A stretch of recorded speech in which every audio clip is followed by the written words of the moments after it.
Hello दोस्तों, कैसे हैं आप सभी लोग। हैप्पी दिवाली दोस्तों। ये दिवाली आप सभी को मुबारक। रिसेंटली अभी पेंटागन ने एक रिपोर्ट पब्लिश की है जिसमें बताया गया है कि चाइना अपना परमाणु वेपन्स को बढ़ा रहा है और 2030 तक चाइना के पास 1000 से ज़्यादा परमाणु बम हो जाएंगे, जो वाकई में एक चिंता की बात है और विशेष रूप से भारत के लिए, क्योंकि भारत और चाइना के बीच पिछले कुछ सालों से बॉर्डर पर तनातनी चल रही है। तो आज इसके बारे में जानेंगे, लेकिन हम इससे रिलेटेड न्यूज़ आर्टिकल्स देख लेते हैं कि पेंटागन की रिपोर्ट के बारे में मीडिया में क्या बात आ रही है।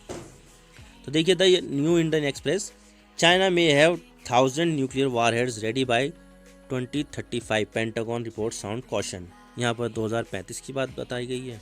इसके अलावा द हिंदू, चाइना में हैव एटलीस्ट 1000 न्यूक्लियर वारहेड बाय 2030, पेंटागन। शायद वो टाइपिंग मिस्टेक हो गई होगी। The New York time, China could have 1000 nuclear warheads by 2030, Pentagon says। इसके अलावा अल जजीरा, US predict China could have 1000 nuclear warhead by 2030। Pentagon estimate China's arsenal would have 2.5 times the size of what it predicted only a year ago। तो इसके बारे में भी हम बात करेंगे। तो वापस आते हैं अपने टॉपिक पर। तो सबसे पहले हम पेंटागन के बारे में जान लेते हैं कि ये क्या है। तो देखिए, ये है पेंटागन। जैसा कि आप तस्वीर में देख सकते हैं कि पेंटागन की बिल्डिंग का शेप पेंटागोनल होता है, क्योंकि इसके 5 कोने होते हैं। इसमें यूनाइटेड स्टेट डिफेंस डिपार्टमेंट का हेड ऑफिस है। इसमें डिफेंस की सारी सेनाएं आ जाती है, चाहे मिलिट्री हो, नेवी हो या एयरफोर्स हो।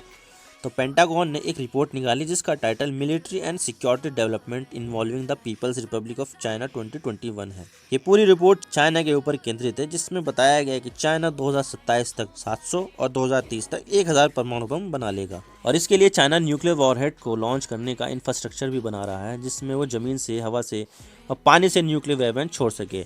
इसी को ही न्यूक्लियर ट्रायड कहते हैं। ट्रायड वो होता है जिसमें हम हवा से, पानी से और ज़मीन से हम न्यूक्लियर वॉरहेड को छोड़ सकने की जब कैपेबिलिटी आ जाती है तो उसको न्यूक्लियर ट्रायड कहते हैं।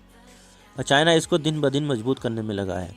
और 1 साल पहले ही पेंटागन ने कहा था कि 2030 तक चाइना के पास 400 न्यूक्लियर वॉरहेड हो जाएंगे, लेकिन अब उसने इसको 1000 तक एक्सपेक्ट कर रहा है। तो इससे पता चलता है कि चाइना अपना न्यूक्लियर वेपन को बढ़ाने के लिए कितना गंभीर है।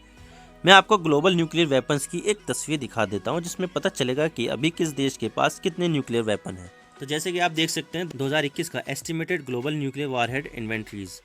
तो सबसे ज़्यादा इसमें आपको रशिया के देखने को मिलेंगे, जिसमें 6255 न्यूक्लियर वारहेड है। उसके बाद आता है नंबर यूनाइटेड स्टेट्स का, जिसके पास 5550 न्यूक्लियर वारहेड है। फिर आता है चाइना का, ये तीसरे नंबर पर है। आप देख सकते हैं चाइना के पास 350 न्यूक्लियर वारहेड है। उसके बाद आता है फ्रांस, जिसके पास 290 न्यूक्लियर वारहेड है। फिर आता है न्यू यूनाइटेड किंगडम 225 के साथ। फिर आता है पाकिस्तान। जी हाँ, हमारे पड़ोसी देश पाकिस्तान के पास भारत से ज़्यादा न्यूक्लियर वेपन्स है। इसके पास 165 न्यूक्लियर वेपन्स है, तो इंडिया के पास 156। फिर इसराइल के पास 90 और नॉर्थ कोरिया के पास भी 40 से 50 के बीच में हो सकते हैं। लेकिन चाइना अपने न्यूक्लियर वेपन को इतना बढ़ा रहा है, और क्या इससे चाइना ये बताने की कोशिश कर रहा है कि अब चाइना बहुत ज़्यादा पावरफुल हो गया है। और इसी को देखते हुए यूएस ने चाइना को अपना सबसे बड़ा राइवल नेशन बताया है। हालांकि यूएस से चाइना काफ़ी दूर है, लेकिन चाइना भारत का पड़ोसी देश है, जिससे भारत को चिंतित होना चाहिए, क्योंकि चाइना अब धीरे धीरे हर मामले में अमेरिका के बराबर या उससे आगे जाना चाहता है, चाहे वो इकोनॉमी के मामले में हो या मिलिट्री के मामले में। और चाइना अब अपनी मिलिट्री को बहुत एडवांस बना रहा है। और इसी को देखते हुए चाइना ने अभी हाल ही में हाइपरसोनिक मिसाइल का परीक्षण किया था।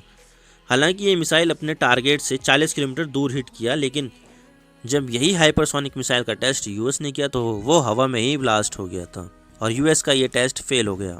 इस मिसाइल के बारे में कहा जाता है कि ये मिसाइल न्यूक्लियर वेपन्स को ले जा सकती है और इसे रोकने के लिए अब तक कोई मिसाइल डिफेंस सिस्टम बना ही नहीं है। तो चाइना के इस स्टेप को इसी कॉन्टेक्स्ट में देखा जा रहा है। इसके अलावा यहाँ ताइवान का मामला भी आ जाता है, क्योंकि चाइना ने कहा है कि वो 2027 तक ताइवान को चाइना में मिला लेगा, चाहे डिप्लोमेटिक तरीके से या मिलिट्री एक्शन से। क्योंकि अभी चाइना को अपनी मिलिट्री कैपेबिलिटीज के बारे में पता है और उसको चाइना बहुत तेजी से बढ़ा रहा है, जिससे जब चाइना ताइवान को अपने अंदर मिलाने के लिए एक्शन ले, तो जो देश ताइवान को बचाने के लिए सामने आए तो वो उसको अच्छे से कन्फ्रंट कर सके। और उसी दौरान शायद चाइना भारत के बॉर्डर के आसपास गतिविधियां भी तेज कर दे, जिससे जब वो ताइवान के ऊपर अटैक करे तो भारत की तरफ से आने वाले रेजिस्टेंस को कंट्रोल करने के लिए भारत की तरफ का वॉर फ्रंट खोल दे। यूएस और चाइना का कन्फ्लिक्ट साउथ चाइना सी में भी बढ़ रहा है, क्योंकि अभी रिसेंटली चाइना ने ताइवान के एयर स्पेस का वॉयलेशन किया था और 38 फाइटर प्लेन्स को गुजार दिया। और अभी यूएस की एक सबमरीन भी साउथ चाइना सी में डैमेज हो गई थी, जिसको लेकर चाइना ने यहाँ पे प्रोटेस्ट किया था। तो चाइना का पावरफुल होना यहाँ भारत के लिए भी एक कंसर्न है, क्योंकि चाइना ने अक्साई चीन को, जो चाइना ने भारत के इलाके पर कब्जा कर रखा है, वहाँ पर फाइबर ऑप्टिक बिछा दिया है, जिससे वो इंडियन फ्रंट पर इंटेलिजेंस को बढ़ावा दे और रिस्पांस टाइम को कम कर सके, क्योंकि फाइबर ऑप्टिक से कम्युनिकेशन बहुत अच्छे से हो जाता है। और जितनी देर में चाइना वहाँ पर अपनी मिलिट्री को मोबिलाइज कर सकता है फाइबर ऑप्टिक के ज़रिए रिस्पांस टाइम को घटाकर, उसका फ़ायदा भी चाइना को यहाँ पर कहीं ना कहीं पर होगा। तो ये भारत के लिए बेहद ही चिंता की बात है, लेकिन हमें अपनी मिलिट्री पर पूरा भरोसा है और वो पूरी बहादुरी से चाइना के इस एग्रेशन को ना सिर्फ कन्फ्रंट करेगी, बल्कि चाइना को मुंह तोड़ जवाब भी दे सकती है। तो आप क्या सोचते हैं इस बारे में, हमें कमेंट करके बताइए। तो ये है अंत इस वीडियो का। उम्मीद करता हूँ कि वीडियो आपको पसंद आई होगी। वीडियो को लाइक कीजिए, शेयर कीजिए। चैनल पर अगर नए हो तो चैनल को ज़रूर सब्सक्राइब करके बेल आइकन को दबा दीजिए। मैं आपसे मिलता हूँ नेक्स्ट वीडियो में। Thank you for watching. I really appreciate your prestigious time. God bless you all. Now signing off.